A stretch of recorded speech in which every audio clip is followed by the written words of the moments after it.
Artemis co-founder Zac Baldwin was always drawn to tough female characters, not the femme fatales, but the bold, never-give-up kind.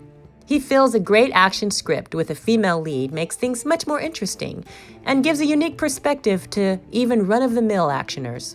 Zac Baldwin is an award-winning director, the Shockers Fest's Audience Choice Award for his 2008 film, Hannah's Gift. He's an author of several fiction thrillers, including Brooke's War, The Queen's Witch, and Milk Run, which is featured in Agenda's Collector's Issue 2021, Changemakers. I had the pleasure to chat with Zac, who also just happens to be the co-founder of the Artemis Women in Action Film Festival, currently streaming its 6th edition now through May 10th. I'm Kaylene Peoples, and you are listening to Talk Agenda. I always love talking about the festival and the movies therein. It's a lot of really cool stuff this year. Yeah, this is a great year. We've always had good stuff all through the last year, but the quality seems to get better and better every year. And these, I guess we got about 50 shorts and features, really are exceptional. That's what I like to talk about, some of the highlights of this festival. I understand it's streaming now. Yes. Why don't you tell me a little bit about that? Well, because obviously couldn't do a theater, the founder, Melanie, she came up with the idea of putting it online and realized that we could put it on for a month, giving people the opportunity to watch all the entries that they wanted to, and then our normal events, the awards and other festivities like that, we would still do on the third weekend of April that we had done in previous years. But I love the idea that now people have plenty of time. They only had 3 days, really, to watch all our entries before. So now a month, they can catch everything. Yeah, that's really great. I know last festival myself, I did a lot of binge watching. It was hard to see it all, too. There was so much. Everything I saw was so good. This gives people time to really take their time and look at the stuff, you know? Exactly. So what we did was we set up what we call blocks, where we put movies together, and each block would run between, at the most, 90 minutes to 2 hours. And in these blocks, you'll have sometimes 6 to 8 shorts, or a feature film, or maybe a feature film and a short, so it's pretty interesting right there. And then the blocks themselves, we've got the documentaries, and these amazing documentaries where we have a lot of them talk about what should not be hidden history about women.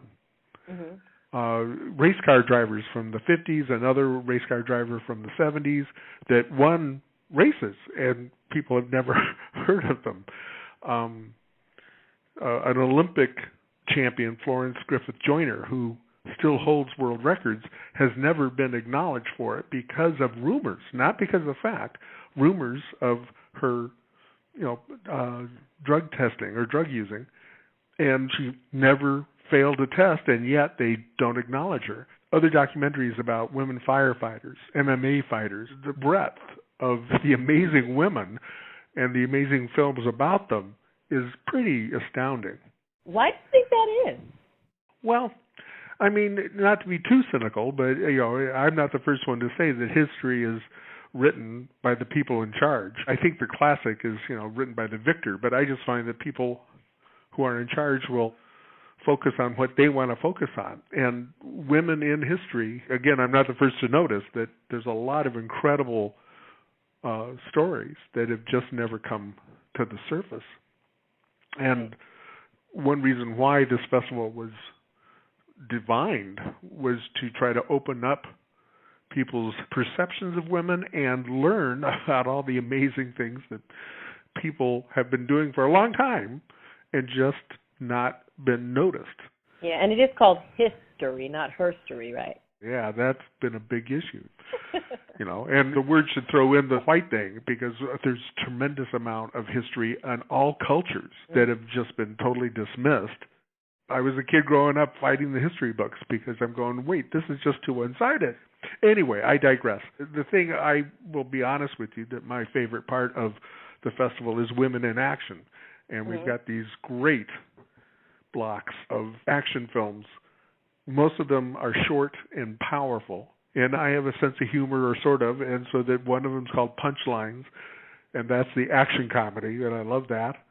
And then Warpath is incredible action, a little more intense. And all of these have great social messages as well. That's an amazing, nice mix. So that while you're really enjoying yourself, either laughing or being thrilled at action, they're also trying to make points about the human situation, just to make it short. So there's really some thrilling stuff. I was looking at the body of work on the website, and it's just intense. This is my third year involved in Artemis Women Acting Film Festival, and the first was really overwhelming, but in 2019 was an oasis of just incredible independent films. Why don't you give me a little bit of insight on what the all-access pass ticket holder is going to be enjoying? Well, as I said, they would be able to watch all the blocks, and included in the blocks, at the end of each block, we have question and answers for as many of the filmmakers that we could schedule with. So you get to watch it, and then you get to hear the filmmaker talking about it, and it does give a nice perspective of what they went through or how hard or / easy it was and how inventive a lot of them were. Along with that, we have a stunt panel, and there'll be access to different Q&As with the filmmakers. We have script writing contest, and some of the script writers who were finalists will be joining together to talk about that. That's the first time, actually, we're really integrating the screenwriters themselves, correct, with interactivity? Correct. Doing it live we found to be pretty impossible, as writers are usually, I don't know if antisocial is fair, but they're not too great at a lot of crowds, and we found a lot of resistance doing a roundtable live, where here they seem to be more acceptant. So, I can do it at home. I think writers in general are more reclusive anyway. I'm sure there are exceptions that are real garrulous writers, but most that I know, you're in your head creating these stories, and that's kind of where you stay. Yeah, it's probably safer there. It sure is for me. I like it because I can control what's going on here. You're a writer yourself. You've written films and directed them, 2 books. Correct, 2 novels, yeah. I'm very empathetic with the writers and understand their reticence of going out to the world sometimes. So obviously, I know about the music side of it all. Excited that that's being integrated again this year for Bella composers and these women composers and these women-powered music. In fact, that is already a block itself where we're gathering all the music videos of the finalists so people can enjoy incredible music. I was just talking to one of the finalists today in Australia, Facebook Messenger, solidifying one of the pieces that she was going to be submitting that was going to be on the block. And she was telling me that she was so grateful that she was able to come in 2019 because being now with this lockdown and the pandemic, she sadly doesn't know if she's ever going to be able to travel again. And she's just grateful that it's streaming online, and now all of her people in her hometown and everyone can actually see it. So it's a positive in a way. Yeah. Well, it's an interesting thing. The online, the founder, Melanie, she had been doing this, I think, the last 3 years. I won't swear to when she started, but she did arrange it so the blocks would be online.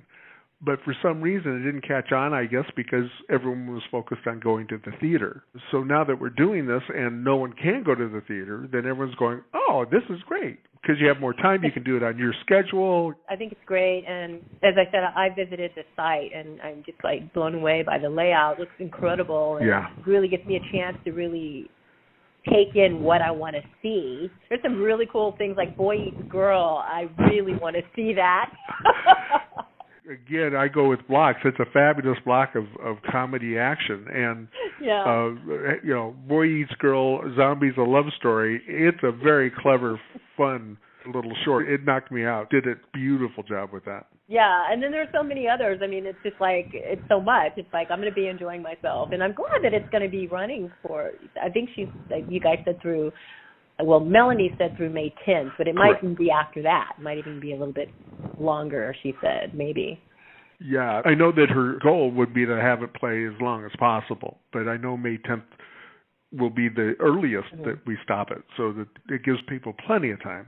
I really hope that people will listen to this interview and go get your all-access pass because, first of all, they're affordable, right? $29.95 to see all that?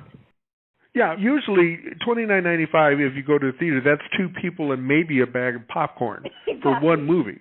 And with this, $29.95, you're going to get 52 shorts or films. Almost, I think it's in the 20 or 25 hours worth of entertainment. If you include the blocks of music and the Q&As and the other interesting things that are there, you're not paying $1 for an hour. It's incredible. And what's even cool about this, not that I'm encouraging this, I think everyone should buy their all-access pass, but you can have a little viewing party, social distancing, of course, at your house, and so that's what's so cool about it. In your PJs, you could have a pajama party watching the actual film festival. Well, someone told me that he watched something where he contacted a friend of his, and they synced it so that they were on, I don't know if it was Skype or Zoom or something, watching it at the same time, in their own homes, separately, but together. A lot of people are doing things like that now with the whole streaming thing, it's becoming a thing. Yeah, exactly. So this fits right into that whole thing. And talk about binging, And if you're open to the new stuff, I mean, some people like familiar, and I totally support that. I like to binge, series that I know.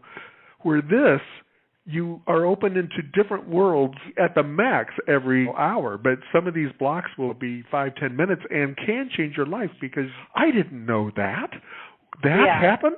Oh my gosh, people do this? I mean, it's really astounding, the 50 different worlds that you can touch on through the imagination and experience of these great, great filmmakers. This is really true. Honestly, this gives Netflix a run for its money. I'm sorry. Yeah.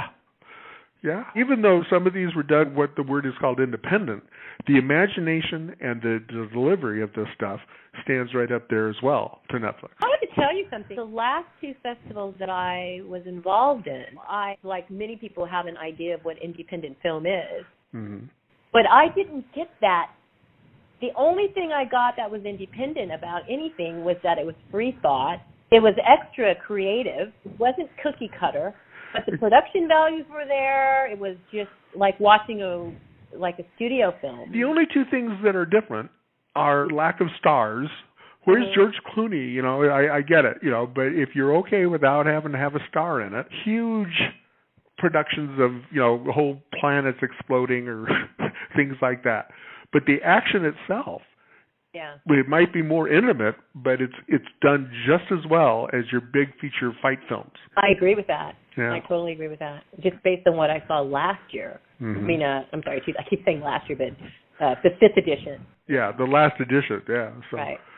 But yeah, I'm proud to be part of these amazing filmmakers and hope that this helps them, their amazing careers blow up. And then they're making the big budgets. And now we have Chase Masterson hosting again. Mm-hmm. For those that don't know Chase, she was Lita in Star Trek Deep Space Nine, and she's starred in other things. She was the voice in Doctor Who, and she had her own spinoff in Vienna, where she was a star in that, which is a spinoff of Doctor Who. And we've got lots of sponsoring going on as well. Backstage, Action Factory, Pop Culture Hero Coalition, of course, Agenda and Bella, Keslo. There's even a camera package, right? That's one of their yeah, you get to use it for a weekend. And then Wise Remedies is in there, and there's a few other great supporters of independent film and empowering women. Now, Wise Remedies is presenting sponsor, correct? Yes. Okay. And Wise Remedies, of course, is an incredible wellness supplemental store, pretty much, e-commerce store that you can get like anything from sleep aids to echinacea. Exactly. But they're the holistic approach and incredibly effective from my own personal experience and from other people I know. But again, this is one of the lucky things. We've had sponsors that, are really fabulous and have their own high standards. So it's been thrilling to have them be involved. So is there anything that you would like to maybe say to encourage our listeners to go out and get their all-access pass? I think it's such a fun, thrilling, and mind-opening, let alone mind-blowing experience that you really won't have an opportunity like this anywhere else. And especially right now when there is so much need to stay at home, this is a fabulous way to spend your time and to share it with other people, whether you use the Zoom thing or your family together. But there's really some amazing stuff that is entertaining. You'll laugh, you'll cry, and you'll just be blown away by the different worlds that are open to you.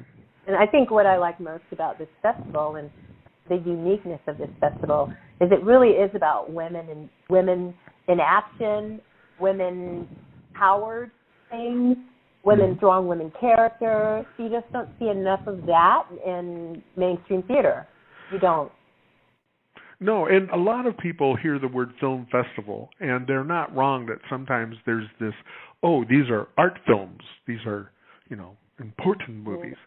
And we wanted to really celebrate the action genre, but also just fun movies, so that if they just showed strong women characters, we were open to just about anything. And so many of these films are fun, whether it's drama fun, where you're serious, or, just a romp where you're laughing or just going, ooh, at the action. But they're more open to audiences, I think, than most people think when they hear the word film festivals. They're not going to watch paint dry while people talk in deep, luxurious accents that you can't understand. This is people punching each other and falling over sofas. Yeah, it's true. Slow-moving action, no action. Exactly. Thank you, Zac, so much for taking the time to talk to me. This is wonderful, and I will be in my front row seat enjoying everything. Thank you so much. If you're a lover of high-level independent movies, especially those featuring strong women characters, get your all-access pass today by visiting artemisfilmfestival.com. You're listening to Bolero from the film Vampire Odyssey, composed by me, Kaylene Peoples, in honor of Bella Composers being a participation in the Artemis Women in Action Film Festival titled Women-Powered Music. Thank you for listening. You're listening to Talk Agenda, and we'll speak soon.